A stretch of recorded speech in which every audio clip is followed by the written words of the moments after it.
Hello friends, ഇതാണ് മലേഷ്യയിലെ ഏറ്റവും ഫേമസ് ആയിട്ടുള്ള തേഴ്സ്ഡേ മാർക്കറ്റ്. എല്ലാ വ്യാഴാഴ്ചകളിലും കണ്ടുവരുന്ന ഒരു പ്രത്യേക തരം ആചാരം. ഈ മാർക്കറ്റ് ഓപ്പൺ ചെയ്യുന്നത് ഈവനിങ് ടൈമിലാണ്. റോഡിന്റെ രണ്ട് സൈഡിലായിട്ട് പലതരത്തിലുള്ള ഷോപ്സ് ആണ് ഇവിടെ ഉള്ളത്. ഉപ്പ് തൊട്ട് കർപ്പൂരം വരെയുള്ള എല്ലാ ഐറ്റംസും നിങ്ങൾക്ക് ഈ മാർക്കറ്റിൽ നിന്ന് കിട്ടും. സാധാരണയാകുമ്പോൾ നമ്മൾ മാർക്കറ്റിൽ പോകുമ്പോൾ സഞ്ചോ കവറോ നമ്മൾ കയ്യിൽ പിടിക്കും. പക്ഷെ ഇവിടെയുള്ള ആൾക്കാർ ഇങ്ങനത്തെ ഐറ്റംസ് ഒന്നും കയ്യിൽ പിടിക്കില്ല. അവരുടെ ട്രോളി ബാഗാണ് എല്ലാവരും യൂസ് ചെയ്യണത്. അപ്പോൾ നമ്മളും ഒട്ടും കുറച്ചില്ല, നമ്മളും ഒരു ട്രോളി ബാഗ് വാങ്ങി. ഈ ട്രോളി ബാഗ് ഭയങ്കര യൂസ്ഫുൾ ആണ്. വെയിറ്റും ഇല്ല, ഒന്നുമില്ല, ജസ്റ്റ് നമ്മളതിങ്ങനെ ഉന്തി കൊണ്ടുപോകാൻ പറ്റും. ഇനി നമുക്ക് ഒരു അറ്റത്ത് നിന്ന് തുടങ്ങാം. ഇത് ഡ്രൈ ഫിഷിന്റെ ഏരിയ ആണ്. പലതരത്തിലുള്ള ഫിഷസ് ഡ്രൈ ചെയ്ത് വെച്ചേക്കുന്നതാണ്. ഇതിൽ എൻ്റെ ഏറ്റവും ഇഷ്ടത് കുഞ്ഞു ഫിഷുകളുണ്ട്. വളരെ കുഞ്ഞു കുഞ്ഞു ഫിഷ് ഡ്രൈ ചെയ്ത് വെച്ചാണ്. നല്ല ടേസ്റ്റാണ് അത് ഫ്രൈ ചെയ്തിട്ട് കഴിക്കാൻ. ഞങ്ങളാണെങ്കിൽ 1 വീക്കിനുള്ള എല്ലാ വെജിറ്റബിൾസും ഇവിടെ നിന്നാണ് മേടിക്കുന്നത്. വിലയും വളരെയധികം കുറവാണ്. നല്ല ഫ്രഷ് ആയിട്ടുള്ള വെജിറ്റബിൾസ് ആയിരിക്കും. ഇവിടുത്തെ ഏറ്റവും ഹൈലൈറ്റ് എന്ന് പറയുന്നത് ഫ്രൂട്ട്സ് ആണ്. ഫ്രൂട്ട്സ് മേടിക്കാൻ വേണ്ടി മാത്രം ചില ആൾക്കാർ മാർക്കറ്റിൽ വരും. ഇത് സ്നേക്ക് ഫ്രൂട്ടാണ്. ഫസ്റ്റ് ടൈമാണ് ഞാൻ സ്നേക്ക് ഫ്രൂട്ട് ട്രൈ ചെയ്യണത്. ഇത് ഭയങ്കര സ്വീറ്റാന്ന് പറഞ്ഞിട്ടാണ് മേടിച്ചത്.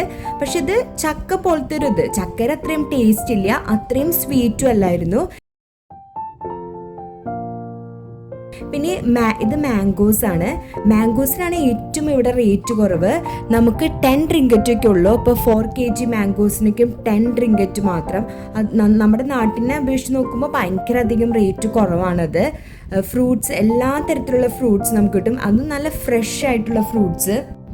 ഞാൻ സ്ഥിരമായിട്ട് വെജിറ്റബിൾസ് മേടിക്കുന്നത് ഈ ഒരു ഷോപ്പിൽ നിന്നാണ്. എന്തെടുത്താലും 2 റിങ്കറ്റ്സ് മാത്രം. നമ്മുടെ നാട്ടിൽ എന്തെടുത്താലും 10 രൂപ എന്ന് പറയുന്ന പോലെ ഇവിടെ ഏറ്റവും കുറവ് 2 റിങ്കറ്റ്സ് ആണ്.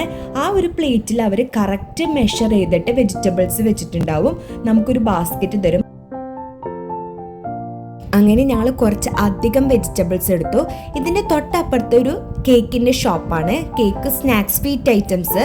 ഈ സ്വീറ്റിൻ്റെ വല്ല ഷോപ്പ് കാണുകയാണെങ്കിൽ പിന്നെ അതുമ്മ കയറി കിടപ്പായിരിക്കും. ഞങ്ങൾക്ക് ഭയങ്കര ഇഷ്ടമാണ് സ്വീറ്റ്സ്. ഈ ഷോപ്പിൽ ഒരു ഡിഫറെൻ്റ് ആയിട്ടുള്ളൊരു ഐറ്റം കണ്ടു. നമ്മുടെ നാട്ടിൽ വട്ടയപ്പൊക്കെ പോലെ ഇരിക്കുന്നു. ആ വൈറ്റ് കളറിലുള്ള ഐറ്റം, അത് ഭയങ്കര സ്വീറ്റാണെന്ന് വിചാരിച്ച് മേടിച്ചത്. പക്ഷെ അത്രയൊന്നും സ്വീറ്റ് അല്ലായിരുന്നു, എനിക്ക് അത്ര ഇഷ്ടമായില്ല. പിന്നെ നമ്മുടെ നാട്ടിലുള്ള പോലത്തെ കുറേ ചിപ്സൊക്കെ അങ്ങനത്തെ ഐറ്റംസ് ഉണ്ട്. പിന്നെ ഈ മാർക്കറ്റിൻ്റെ എൻഡിൽ ഒരു അമ്പലമാണുള്ളത്. ഇവിടെ വെച്ചിട്ടാണ് മാർക്കറ്റ് അത് എൻഡ് ആവുന്നത്. പിന്നെ ഞങ്ങൾ ഓപ്പോസിറ്റ് സൈഡിൽ കൂടെ നടന്നു. അവിടെ കുറേ ഷോപ്സ് ഉണ്ടല്ലോ, 2 സൈഡിലായിട്ടാണല്ലോ ഷോപ്പ്. അതിലൊരു സൈഡിൽ കൂടിയാണ് നടന്നു വന്നിട്ടുണ്ടായിരുന്നത്. പിന്നെ ഓപ്പോസിറ്റ് സൈഡിൽ കൂടെ നടന്നു. അപ്പോഴാണ് എൻ്റെ ഉള്ളിലേക്ക് ഒരു ചെറിയൊരു വഴി കണ്ടത്. അപ്പോൾ അതിൽ കൂടെ പോകാമെന്ന് വിചാരിച്ചു. അവിടെയെന്ന് വെച്ചിട്ടുണ്ടെങ്കിൽ ഫുൾ ഇങ്ങനെ ചെരുപ്പ്, ഡ്രസ്സ്, അങ്ങനത്തെ ഐറ്റംസ് ഒക്കെ ആയിരുന്നു ഉണ്ടായിരുന്നത്, ഫാൻസി ഐറ്റംസ്. ഹെദറാണെങ്കിൽ തീരെ നടക്കുന്നുണ്ടായിരുന്നില്ല. ചിക്കൻ മേടിച്ചു തരാമോ, ഒന്ന് നടക്കുമെന്ന് ചോദിച്ചപ്പോൾ ആൾ ഓക്കെ പറഞ്ഞു. ആൾക്ക് ചിക്കൻ ഭയങ്കര ഇഷ്ടമാണ്. അപ്പോൾ കുറച്ച് നേരം ആൾ നടന്നു. ഇനി ഏതെങ്കിലും ഷോപ്പിൽ ചിക്കൻ ഉണ്ടോ എന്ന് നോട്ടായിരുന്നു ആൾക്ക്. ലോകത്തിലെ 2ാമത്തെ ടോളസ്റ്റ് ടവറായ മർഡേക്ക നമുക്കിത് ഇവിടെ നിന്ന് കാണാൻ പറ്റാം. ഇവിടെ ലൈവായിട്ട് ഇവർ ഐറ്റംസ് ഉണ്ടാക്കുന്നുണ്ടായിരുന്നു.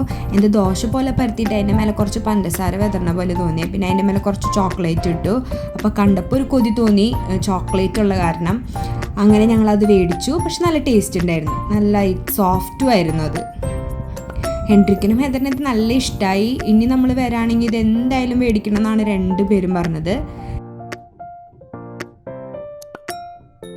തൊട്ടപ്പുറത്തെ സ്ഥലത്ത് ചൂട്ടോടെ ഒരു അമ്മാമ്മ പഴംപൊരിയും എല്ലാം നമ്മുടെ നാടൻ ഐറ്റംസുകൾ ഉണ്ടാക്കുന്നുണ്ടായിരുന്നു. പിന്നെ കണ്ടപ്പോൾ കൊതി തോന്നി. പിന്നെ ഒരു ഐറ്റം മേടിച്ച് കാരണം പിന്നെ ഞങ്ങൾ അത് ട്രൈ ചെയ്യാൻ നിന്നില്ല. ഈ ഷോപ്പിൽ നിന്ന് ഞാൻ മുന്നേ മേടിച്ചിട്ടുണ്ട്. നമ്മുടെ അവിടേക്ക് ബിരിയാണി അല്ലേ ഫേമസ്, അതുപോലെ ഇവിടെ ഇവരുടെ ഫേമസ് ആയിട്ടുള്ള ഒരു ഐറ്റമാണിത്.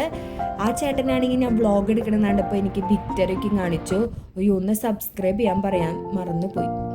ഇത് വളമാല അങ്ങനത്തെ ഐറ്റംസ് ഒക്കെ ആയിരുന്നു. പക്ഷെ ഒന്നിൻ്റെ ക്വാളിറ്റി അത്ര നല്ലതല്ലാത്തതുകൊണ്ട് ഞാൻ അതുമ്മയ്ക്ക് അങ്ങോട്ട് തിരിഞ്ഞേ നോക്കിയില്ല. അങ്ങനെ ഞങ്ങൾ കുറച്ച് ദൂരം നടന്നപ്പോൾ ഡ്രസ്സുകൾ കണ്ടു. അപ്പോൾ എൻട്രിക്കിനാണെങ്കിൽ അയൺമാൻ്റെ ഡ്രസ്സ് വേണമെന്ന് പറഞ്ഞിട്ട് ഭയങ്കര വാശിയായിരുന്നു. അപ്പോൾ അവൻ അതും അയൺമാൻ്റെ ഡ്രസ്സ് കിടന്ന് തപ്പായിരുന്നു. ചേട്ടൻ അവൾ ഇതിൽ കിടന്ന് തപ്പണം കണ്ടിട്ട് അനീറ്റിയും ഗേൾസിൻ്റെ സെക്ഷനിൽ പോയിട്ട് അവളും എന്തൊക്കെയോ ഇരുന്ന് തപ്പായിരുന്നു.